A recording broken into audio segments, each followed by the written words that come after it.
হুজুর, আপনি কি জানেন সূরা কাউসার ১১ বার পড়ে পানিতে ফুঁ দিয়ে ঘরে ছিটিয়ে দিলে কি হয়? সূরা কাউসারের এই আমলটি জানলে আপনি কখনোই তা হাতছাড়া করবেন না। পবিত্র কোরআনুল কারিমের ১১৪টি সূরার মধ্যে সবচেয়ে ছোট এবং ১০৮ নম্বর সূরা হচ্ছে সূরাতুল কাউসার। মাত্র ৩টি আয়াত নিয়ে গঠিত এই সূরাটি আকারে ছোট হলেও এর ফজিলত ও বরকত অপরিসীম। যদি কোনো ব্যক্তি নিয়ম মেনে সূরা কাউসারের এই বিশেষ আমলটি করতে পারেন, তবে তার জীবনে অলৌকিক পরিবর্তন আসতে বাধ্য। সূরা কাউসারের ১১ বারের আমল করলে আপনার কি কি উপকার হবে জেনে রাখুন। ১. অভাব অনটন দূর হওয়া।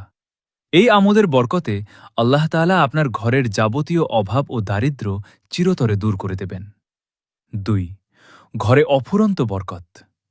সংসারে ও উপার্জনে আল্লাহ পাক রব্বুল আলামিন এমন বরকত দান করবেন যা আপনি কল্পনাও করতে পারবেন না। ৩. শত্রু থেকে মুক্তি। কোনো দুশমন বা হিংসুক ব্যক্তি আপনার কোনো ক্ষতি করতে পারবে না। আল্লাহ নিজেই আপনাকে শত্রুর হাত থেকে রক্ষা করবেন। ৪. জানমালের নিরাপত্তা।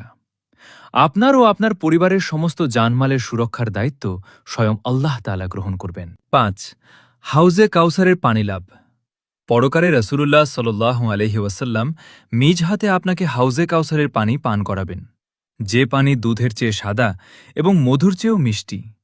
একবার এই পানি পান করলে পরবর্তী ৫০০ বছরের মধ্যেও আর কখনো তৃষ্ণা লাগবে না। সূরা কাউসার এমন এক কঠিন সময়ে নাজিল হয়েছিল যখন আল্লাহ নবী সাল্লাল্লাহু আলাইহি ওয়াসাল্লামের পুত্র সন্তান দুনিয়া থেকে বিদায় নেন। তখন মক্কার কাফেররা রসূল সাল্লাল্লাহু আলাইহি ওয়াসাল্লামকে নির্বংশ বলে গালি ও উপহাস করেছিল। সেই মুহূর্তে আল্লাহ পাক রব্বুল আলামিন তার হাবিব রসূলুল্লাহ সাল্লাল্লাহু আলাইহি ওয়াসাল্লামকে সান্ত্বনা দিয়ে ঘোষণা করেন, ইন্না শানিয়াকা হুয়াল আবতার, অর্থাৎ, হে নবী, নিশ্চয়ই আপনাকে যারা গালি দিয়েছে তারাই আসলে নির্বংশ। আসুন এখন জেনে নেই আমলটি করার সঠিক নিয়ম ও পদ্ধতি। তার আগে ছোট্ট একটি অনুরোধ, ভিডিওটি অনেক গুরুত্বপূর্ণ, তাই দেখা হলে কমেন্টে মাশাল্লাহ বা আলহামদুলিল্লাহ লিখে শেয়ার করে অন্যদের শেখার সুযোগ করে দিবেন। আপনি ভাবতেও পারবেন না আপনার মাধ্যমে কত কোটি মানুষ এই আমলটি করবে, আর এর বিনিময়ে আপনিও অসংখ্য নেকির অংশীদার হবেন ইনশাআল্লাহ। আমলটি অত্যন্ত সহজ।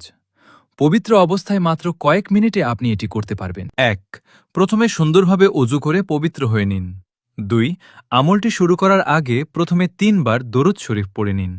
৩. এরপর পূর্ণ মনোযোগ ও বিশ্বাসের সাথে ১১ বার সূরা কাউসার পাঠ করুন। ৪. সূরা পড়া শেষ হলে পুনরায় আবার ৩ বার দরুদ শরীফ পাঠ করুন। পড়া শেষে ১ গ্লাস পানিতে